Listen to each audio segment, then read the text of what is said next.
কান্দি two Katwa যাওয়া, কাটোয়া বলছি sorry, Digha যাওয়া সফর সবাই মিলে আছে, গোটা ফ্যামিলিকে সামলাতে সামলাতে আমাদের ধোঁয়া ছুটে গেল, খাওয়া অবস্থা খারাপ।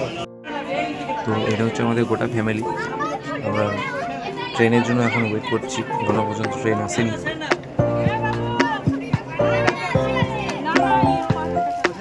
আমাদের একটা ভাই চলে এসছে, নাদু বহরমপুর যাবে ছেলেটা আমার সাথে। আমরা দুই প্রান্তে, ওরা দুই প্রান্তে, আমরা দুই প্রান্তে। এই চললো একটা ছেলে, চললো, এই দৌড়ছে। ছেলের এত সুন্দর ফিগার, সেটা দেখাবো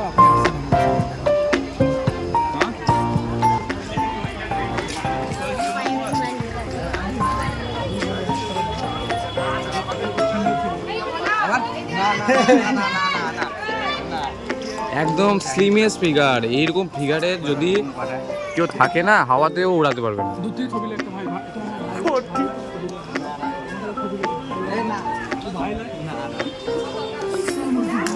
এই তো আমাদের পুচকি কিউটি পাই, কিউটি ভাই বড় ভাই। এটা তো মেন কিউটি, মেন কিউটেস্ট। পুরোপুরি 1 ঘন্টা ওয়েট করার পর ট্রেনটি ঢুকেছে সাভার স্টেশনে। কি হচ্ছে এটা? হ্যাঁ, তো এইমাত্র আমরা হাওড়া স্টেশন পৌঁছে গেছি। এবার যাব কিছু খাওয়ার উদ্দেশ্যে।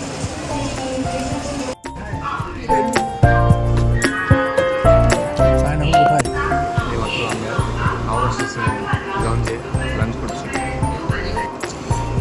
আমাদের লাঞ্চ করা হয়ে গেছে। এবার আমরা যাব 13 নম্বর প্ল্যাটফর্মে, যেখানে আমাদের দীঘা ট্রেন আসবে। ট্রেনের জন্য ওয়েট করছি আমরা।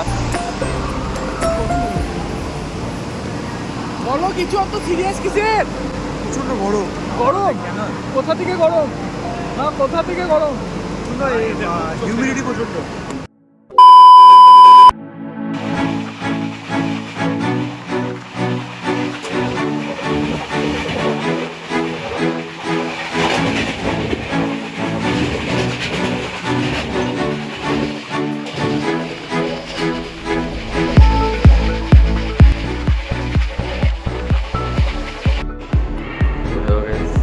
চলে এসেছি আমরা হোটেল রুমে। আমাদের বাইরের রুম, প্রপার রুম টুর হবে। কোথায় এসেছি আমরা নাদিম? এই তো আমরা দীঘা চলে এসেছি মাত্র। কোথায় চলে এসেছি আমরা? Welcome to Digha. এই আমরা দীঘার নিউ দীঘায় যাব, কথা বলে নিই। না, কাটতে পারবো আগে হতে হয় না, আপডেটে বলে। সেই সকাল 6:30টার সময় বাড়ি থেকে বেরিয়েছি, এখন বাজছে রাত্রি 8:30। তা সারাদিন বাড়ির খাবার খেয়ে কাটিয়ে দিলাম, যেহেতু বাইরের রাস্তা, তো পেটের প্রবলেম হয়ে গেলে মাঝে মাঝে চলে।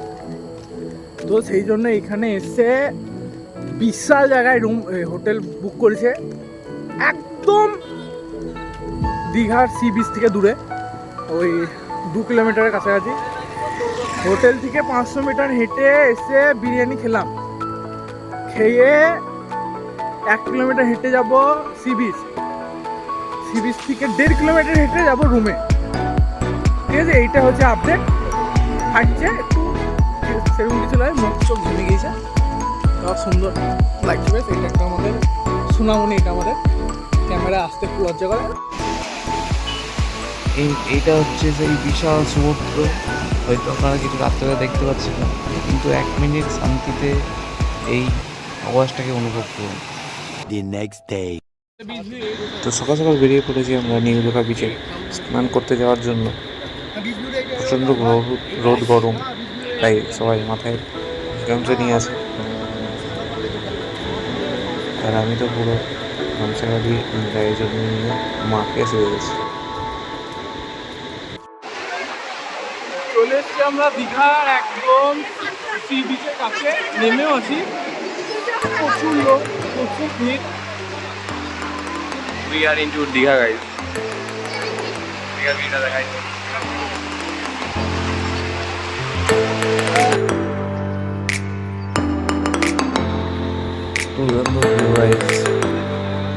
অসাধারণ।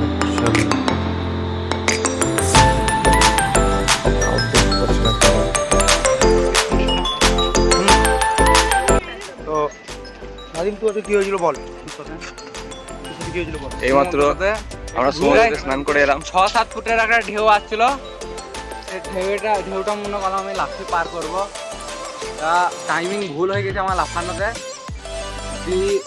প্রথমে আমি ভুলভাবে লাফি দিয়েছি, মাথাতে পাঠিয়ে ও আমার পায়ের তলায় ঢুকে গিয়েছিল। আমরা সমুদ্র থেকে গা ধুতে এসেছি, 1 ঘন্টায় চলে এসেছি, বেশি প্রচুর রোদ, কালো হয়ে গেলাম 1 ঘন্টায়। 1 ঘন্টা 1 ঘন্টা ধরে আমরা ছিলাম, কি হলো 1 ঘন্টা কতক্ষণ ছিলাম বাপরে। আমি তো বলছি পালিয়ে গেলো পালিয়ে গেলো।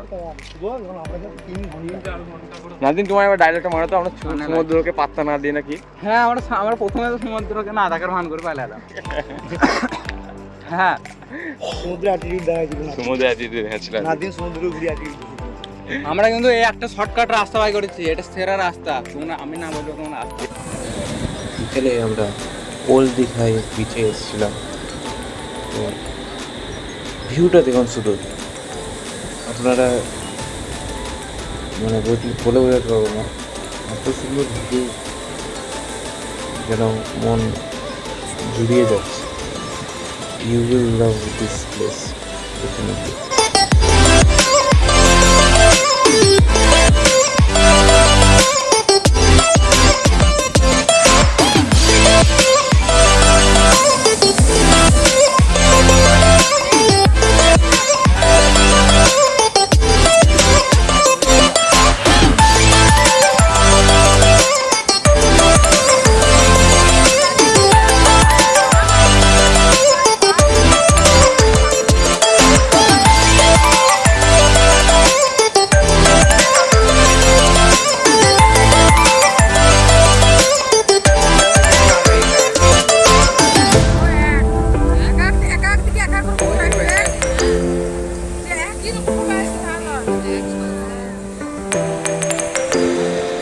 Just feel the peace, guys.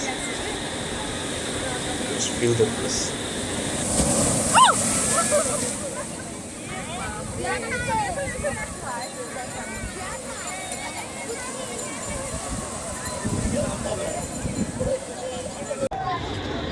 এখানে কিছু যুবক যুবতী তাদের অরিজিনাল ট্যালেন্ট দেখাচ্ছে, আমরা সেই ট্যালেন্টকে এনজয় করবো।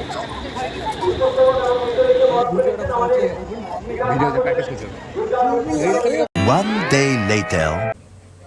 আপনাদেরকে প্রথমে রুম টুকটা দেওয়া হয়নি, তাই এটা আমার একটা ভাই ভিডিও করেছে, আমি তার ভয়েস ওভার করছি। ওইদিকে আপনারা আমাকে দেখতে পাবেন কাজ করছি। আর এইটা হচ্ছে আমাদের হোটেলের মানে ব্যালকনি ভিউ।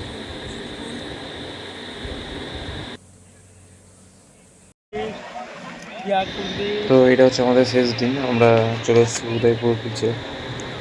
আজকে এখানে স্নান করার ইচ্ছা আছে, আর চিংড়ি টিংড়ি যা পাবো এখানে খাবো।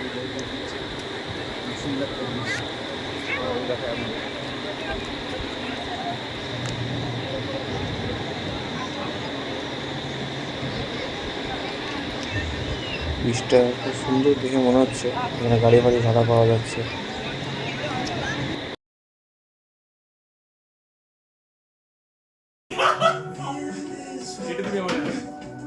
It's just